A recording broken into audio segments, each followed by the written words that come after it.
Assalamualikum everyone, welcome back to my channel. আশা করছি সবাই অনেক ভালো আছেন। বাচ্চাদের স্কুলের টিফিনের জন্য এবং বিকেলের নাস্তার জন্য সম্পূর্ণ নতুন একটি রেসিপি আজ আপনাদের সঙ্গে শেয়ার করছি। আজকের এই পর্বে তৈরি করে দেখাবো ক্রিমে ভরা তুলতুলে ক্রিম বান। আর এই নাস্তাটা খেতে কিন্তু ভীষণ মজার। আপনারা অবশ্যই রেসিপিটি ফলো করে বাসায় তৈরি করে দেখবেন। রেসিপিটি তৈরি করে নেওয়ার পর আপনাদেরকে একটু ভেঙে দেখাচ্ছি। দেখুন উপরের অংশটা কতটা তুলতুলে হয়েছে এবং ভেতরটা কিন্তু একদম ক্রিমে ভরপুর হয়ে আছে। রেসিপি ভালো লেগে থাকলে প্লিজ লাইক, কমেন্ট এবং শেয়ার করতে ভুলবেন না। আর এ ধরনের নতুন ও মজার সব রেসিপি পেতে আমার চ্যানেলটা সাবস্ক্রাইব করবেন। তৈরি করছি ক্রিম বান। ক্রিম বান তৈরি করে নেওয়ার জন্য প্রথমেই একটা মিক্সিং বোল নিয়ে নিয়েছি। এখন দিয়ে দিচ্ছি 1 কাপের মতো ময়দা, 1 টিস্পুনের মতো দিচ্ছি ড্রাই ইস্ট। আর এই ড্রাই ইস্ট দেওয়ার কারণে এই ময়দার ডোটা ফুলে কিন্তু ডাবল হয়ে যাবে, অর্থাৎ এই ক্রিম বানটা অনেকটা নরম এবং তুলতুলে হবে। 1 টেবিল স্পুনের মতো দিয়ে দিচ্ছি মিল্ক পাউডার, সামান্য পরিমাণে লবণ বা স্বাদ অনুযায়ী দিতে হবে, 1 টেবিল স্পুনের মতো সুগার। প্রথমেই এই শুকনো উপকরণগুলোকে আমি খুব ভালোভাবে একটু মিশিয়ে নিচ্ছি।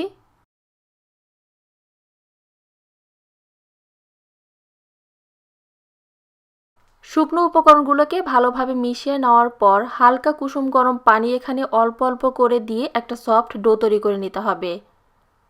আর এখানে পানির পরিমাণ আছে 1/2 কাপের মতো, তবে এই ডো তৈরি করতে পুরোটা পানি লাগবে না, 1/2 কাপের থেকে একটু কম এখানে পানি লেগেছে।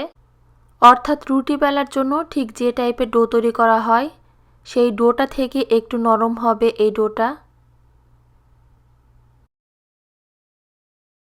ডোটাকে খুব ভালোভাবে মথে নিয়েছি। এখন আমি দিয়ে দিচ্ছি প্রায় 1 টিস্পুনের মতো তেল। তেলটা দেওয়ার পর এই ডোটাকে খুব ভালোভাবে আরও একবার মথে নিতে হবে। তেলটা দেওয়ার পর আরও 2 থেকে 3 মিনিটের মতো সময় নিয়ে আমি খুব ভালোভাবে একটু ডোটাকে মথে নিচ্ছি। ডোটা আমার তৈরি করা হয়ে গিয়েছে। এখন এই ডোটাকে আমি একটা ঢাকনা দিয়ে ঢেকে রেখে দিব। তবে তার আগে এই ডোর গায়ে একটু হালকাভাবে তেল লাগিয়ে নিতে হবে, এতে করে ডোটা অনেকটা সফট থাকবে।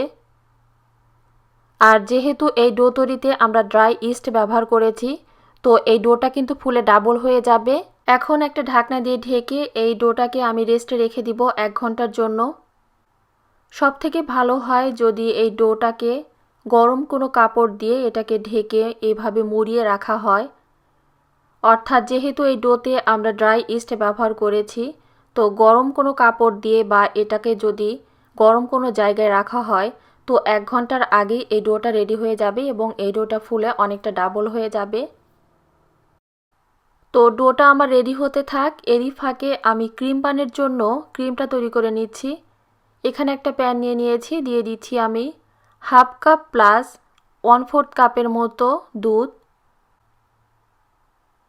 1 টেবিল স্পুনের মতো দিয়ে দিচ্ছি এখানে কাস্টার্ড পাউডার, চিনি দিয়ে দিচ্ছি 3 টেবিল স্পুনের মতো বা টেস্ট অনুযায়ী দিতে পারেন।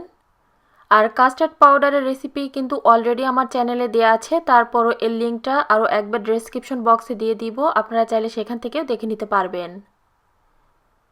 সব কিছু আমি খুব ভালোভাবে একটু নেড়ে মিশিয়ে নিচ্ছি।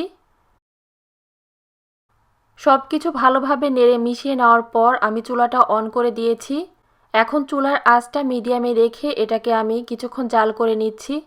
আর অনবরত কিন্তু নেড়ে দিতে হবে, না হলে তলায় লেগে যেতে পারে। তো চেষ্টা করবেন অনবরত নেড়ে চেড়ে এই ক্রিমটা তৈরি করে নিতে।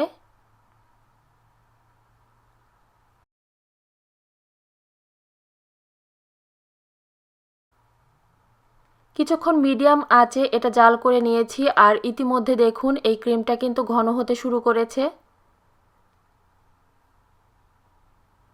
আমি আরও কিছুক্ষণ এটাকে জাল করে নিব। যখন ক্রিমটা অনেকটা ঘন হতে শুরু করবে ঠিক সেই পর্যায়ে কিন্তু চুলার আঁচটা মিডিয়াম থেকে কমিয়ে দিতে হবে, না হলে এটা তলায় লেগে যেতে পারে।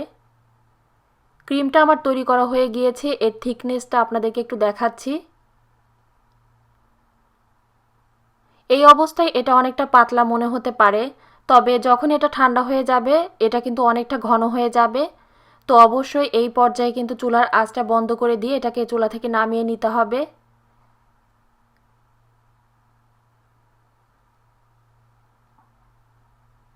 ক্রিমটা আমার রেডি হয়ে গিয়েছে, এখন চুলা থেকে এটাকে আমি নামিয়ে নিচ্ছি। আর 1 ঘন্টা পর আমার ক্রিম বানের জন্য ডোটাও রেডি হয়ে গিয়েছে। আমি আপনাদেরকে একটু দেখাচ্ছি। ঢাকনাটা সরিয়ে এটাকে আমি একটা প্লাস্টিক র্যাপার দিয়ে র্যাপ করে নিয়েছিলাম। তো প্লাস্টিক র্যাপারটা আমি খুলে নিচ্ছি। এরপর এই ডোটাকে আরও একবার আমি খুব ভালোভাবে মথে নিব।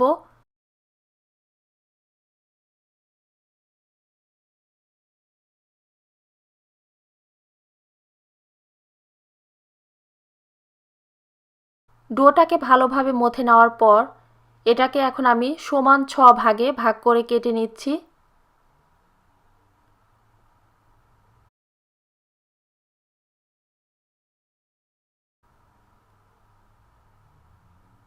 এখন এই প্রত্যেকটা ডো আমি একটা গোলাকার শেপ দিয়ে নিচ্ছি, তারপর একটা বোলে এটাকে তুলে নিচ্ছি।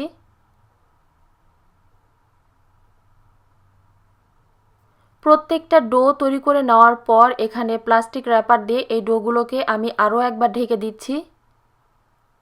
5টা ডো আমি প্লাস্টিক র্যাপার দিয়ে ঢেকে দিয়েছি, আর একটা ডো এখন আমি আপনাদেরকে বান তৈরি করে দেখাবো ঠিক কিভাবে তৈরি করে নিয়েছি। আর আমি যে ক্রিমটা তৈরি করে নিয়েছিলাম, দেখুন ক্রিমটা কিন্তু ঠান্ডা হয়ে যাওয়ার পর অনেকটা ঘন হয়ে এসেছে। ক্রিমটাকে আমি সাইডে রেখে দিয়েছি, তারপর একটা রুটির ডো নিয়ে নিলাম। এখন এই ডোটা দিয়ে আমি রুটি বেলে নিব। আর এখানে পাতলা করে রুটি বেলতে হবে না, অর্থাৎ এই রুটিটা মোটামুটি একটু মোটা করে বেলে নিতে হবে।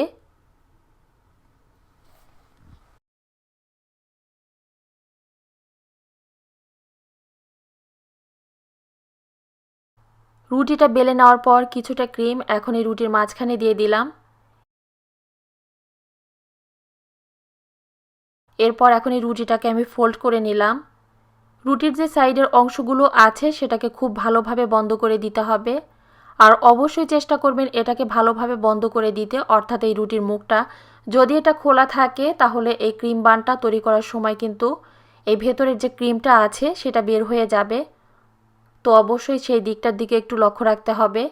একই পদ্ধতিতে আপনাদেরকে আরও একটা বান আমি তৈরি করে দেখাচ্ছি। অর্থাৎ এটা দেখতে অনেকটা পুলি পিঠার মতো, অর্থাৎ আমরা ঠিক যেভাবে পুলি পিঠাটা তৈরি করি অনেকটা সেভাবেই এটাকে আমি তৈরি করে নিয়েছি।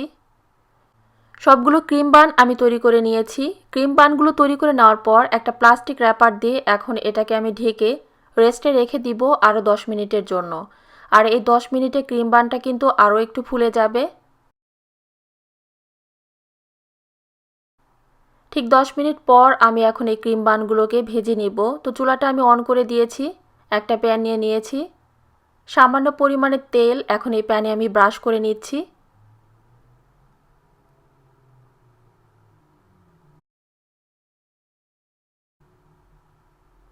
তেল দিয়ে প্যানটা ব্রাশ করে নেওয়ার পর একটা বেকিং পেপার আমি ঠিক এইরকম একটা গোলাকার শেপ দিয়ে কেটে নিয়েছিলাম, সেই বেকিং পেপারটা এখন এই প্যানে আমি বসিয়ে দিচ্ছি।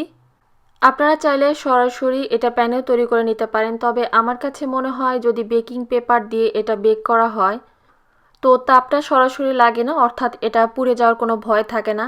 আর যাদের কাছে বেকিং পেপার নেই তারা চাইলে সরাসরি এটা প্যানে তৈরি করে নেবেন। সেক্ষেত্রে একটু সাবধানতার সাথে এটাকে তৈরি করে নিতে হবে। 3টা বান আমি দিয়ে দেওয়ার পর এখন একটা ঢাকনা দিয়ে ঢেকে দিলাম। চুলার আঁচটা একেবারেই লোতে রাখতে হবে, অর্থাৎ লো আঁচে কিছুক্ষণ এটাকে জাল করে নিতে হবে।